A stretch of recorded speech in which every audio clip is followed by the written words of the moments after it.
Assalamualaikum warahmatullahi wabarakatuh. Bismillahirrahmanirrahim. Qala al-mu'allifu rahimahullahu ta'ala wa nafa'ana bi ulumihi fid dharaini amin ya Allah ya rabbal alamin.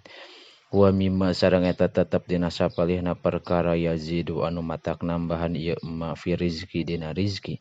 Ayakula aryen maca jalma kula yaumin dina saban-saban poe dan syikokil fajri dina sabada bijil fajar ila waktu sholati nepi ka waktu sholat. Subhanallahil azim kana lapad subhanallahil azim subhanallah wa bihamdihi astagfirullah wa atubu ilaih mi'ata marratin kalawan 100 balik. Wa yakula sareng yen maca si jalma la ilaha illallahul malikul haqqul mubin kana lapad la ilaha illallahul malikul haqqul mubin kula yaumin dina saban-saban poe sobahan dina waktu subuh wa masaan sareng dina waktu sore mi'ata marratin 100 balik. Wa yakula sareng maca si jalma ba'dal fajri dina sabada fajar kula yaumin dina saban-saban poe teh alhamdulillahi wa subhanallah wa la ilaha illallah kana lapad alhamdulillah wa subhanallah wa la ilaha illallah salasan wa salasina kalawan tilu marrotan naonana marrotan balikanana. Wa ba'da sholatil maghribi sareng sabada sholat maghrib aidon deui. Wa yastaghfiru sareng minta panghampura ieu jalma Allah taala ka Gusti Allah sab'ina kana 70 naonana marrotan balikanana. Ba'da sholatil fajri dina sabada sholat subuh. Wa yuksiro sareng ngalobakeun ieu si jalma min qaulin tina maca lapad la haula wala quwata illa billahil aliyyil azim. Wa sholatu sareng ngalobakeun ieu si jalma maca sholawat ala nabi sallallahu alaihi wasallam. Wa yaqula sareng kudu maca ieu si jalma yaumal jumu'ati dina poe Jumat sab'ina kana 70 naonana marrotan balikanana. Allahumma aghnini bihalalika an haramika waqfini bifadlika amman siwak. Wa yaqulu sareng maca si jalma hadasana kana ieu pangalem kula yaumin dina saban poe wal lailatin sareng peuting antallahul azizul hakim antallahul halimul karim antallahu khaliqul khairi wasyarri antallahu khaliqul jannah wan nari alimul ghaibi wasyahadati alimus sirri wa akhfa antallahul akabirul muta'al antallahu khaliqu kulli syai'in wa ilahi ya'udu kulli syai'in antallahu dayyanu yaumiddin lam tazal wala tazalu antallahu la ilaha illa anta antallahul ahadus samad lam yalid walam yulad walam yakul lahu kufuwan ahad antallahu la ilaha illa antar rahmanur rahim antallahu la ilaha illa antal malikul quddusus salamul mu'minul muhaiminul azizul jabbarul mutakabbir la ilaha illa anta Allahul khaliqul bari'ul musawwirul lahul asmaul husna yusabbihu lahu ma fis samawati wal ardi wa huwal azizul hakim. Wa mimma sareng eta tetep tina sapalihna perkara yazidu anu nambahan ieu ma fil umri dina umur al birru ari gawe alus wa tarkul adza sareng ninggalkeun pilara wa tauqiru syuyukhi sareng ngahormat ka pirang-pirang kolot wasilaturrahmi sareng nepungkeun baraya wa yaqula sareng maca si jalma hina yusbihu dina waktu subuh-subuh wa yumsi sareng dina waktu sore-sore kulla yaumin dina saban poe salasa marratin kalawan tilu pirang-pirang balikan subhanallahi mil al mizani wa muntahal ilmi wa mabalagor ridho wa zinatal arsh wa la ilaha illallahu mil al mizan wa muntahal ilmi wa mabalagol ridho wa zinatal arsh wallahu akbar mil al mizan wa muntahal ilmi wa mabalagor ridho wa zinatal arsh. Wa yahtariza sareng yen kudu ngaraksa jalma an qatil asjari tina nyabut tatangkalan arut bati anu basih illa inda darurati kecuali dina waktu darurat. Wa isbagul wudu sareng nyampurnakeun wudu, wa sholatu sareng salat bi ta'zimi kalawan ta'dim. Wa kiranu bainal haji sareng ngabarengkeun antara munggah haji wal umrati sareng umroh, wa hifdzus sihhati sareng ngaraksa kasehatan. Wala buda sareng misti min ayat ta'allama eta tetep tina yen ngaji ieu si talib syai'an kana hiji perkara minat tibi tina ilmu kedokteran. Wa yatabarraku sareng ngalap berkah ieu si talib bil atharil waridati ku riwayat-riwayat anu datang pitibi dina ilmu kedokteran. Allazi anu jama'ahu ngumpulkeun kana ladi saha asy-syaikhu al-imamu Abul Abbas al-Mustaghfiri fi kitabihi dina kitabna al-musamma anu dingaranan bitid bin nabiyyi ku tibun nabi sallallahu alaihi wasallam. Yajiduhu bakal manggihan kana kitab sahaman jalma yatlubuhu anu neangan ieu man kana itu kitab. Walhamdu sareng ari sadaya puji lillahi eta tetep kagungan Allah. Wassalatu sareng ari rahmat wassalamu sareng kasalamatan ala sayyidina eta moga tetep ka Gusti urang sadayana Muhammadin tegesna Kangjeng Nabi Muhammad Abdulur Rusulil Kirami anu pangutamana pirang-pirang utusan anu mulya khotimatun ari ieu eta hiji panungtungan fil ayati nu tetep dina martelakeun pirang-pirang ayat wal ahadisi sareng pirang-pirang hadis adallati anu nuduhkeun ala fadilatil ilmi kana kaunggulan ilmu wa ahlihi sareng ahlina ilmu. Qala ngadawuh Allah taala Gusti Allah taala yarfa'illahu alladzina amanu minkum walladzina utul ilma darajat. Yarfa ngaluhurkeun sa Allah Gusti Allah alladzina kajalma-jalma amanu anu ariman ieu ladina minkum ti aranjeun walladzina sareng kajalma-jalma utu anu dipaparin ieu ladina al ilma kana ilmu darajatin kana pirang-pirang darajat. Wa qala ta'ala sareng ngadawuh Allah taala qul hal yastawil ladzina ya'lamuna wal ladzina la ya'lamun. Qul kudu ngabejakeun anjeun Muhammad hal yastawi naha sarua saha alladzina jalma-jalma ya'lamuna anu baroga ilmu ieu ladina waladina sarta jalma-jalma la ya'lamuna anu henteu nyaho ieu ladina. Qala ngadawuh saha Rasulullah sallallahu alaihi wasallam utlubul ilma walau bisin. Utlubu kudu nyuprih aranjeun kabeh al ilma kana ilmu walau bisin sanajan nepi ka negeri Cina. Wa pa intaba karena sayaktosna nyuprih ilmu pa intolaba karena sarayaktosna nyuprih al ilma kana ilmu teh fardhotun eta kaparduan ala kulli muslimin ka satiap jalma muslim. Innal malaikata sayaktosna malaikata do'u eta ngabeberkeun ieu malaikat janahat ijenahataha kana jangjangna malaikat li talibil ilmi ka jalma pikeun jalma anu nyuprih ilmu ridon karena ridho bima kana perkara yatlubu anu nyuprih ieu si talib kana emma. Rawahu ngariwayatkeun kana ieu hadis saha Ibnu Abdul Bar Imam Abdul Bar. Qala ngadawuh sa Rasulullah sallallahu alaihi wasallam talabul ilmi ari nyuprih ilmu saatan dina sajam khairun eta leuwih alus min qiyamil lailatin tinimang salat sunat peuting. Wa talabul ilmi sareng ari nyuprih ilmu yauman dina sapoe khairun eta leuwih alus min siyami salasati asyhurin tinimang puasa 3 bulan. Warawahu ngariwayatkeun kana ieu hadis sa Dailami Imam Dailami.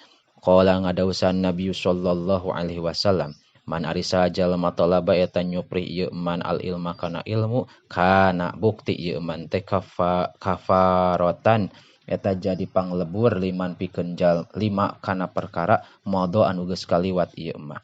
Rawahu ngariwayatkeun kana ieu hadis sa Tirmidzi Imam Tirmidzi. Qala ngadawusan Nabi sallallahu alaihi wasallam khuyyira dipiwarang milih saha Sulaimanu alaihi salam Nabi Sulaiman alaihi salam bainal mali antara harta wal mulki sareng karajaan wal ilmi sareng ilmu. Fakhtaro tuluy milih ieu Nabi Sulaiman al ilma kana ilmu. Fa'utiya tuluy dipaparin ieu Nabi Sulaiman al mulka kana karajaan wal mala sareng kana harta. Ikhtiyarihi karena milihna Nabi Sulaiman al ilma kana ilmu. Rawahu ngariwayatkeun kana ieu hadis saha Ibnu Asakir wa Dailami sareng Imam Dailami. Qala ngadawu sahan Nabi sallallahu alaihi wasallam, al ulama warasatul anbiya yuhibbuhum ahlus samai. Al ulama ari pira ari ulama teh warasatul anbiya eta pirang-pirang eta ahli warisna pirang-pirang para nabi.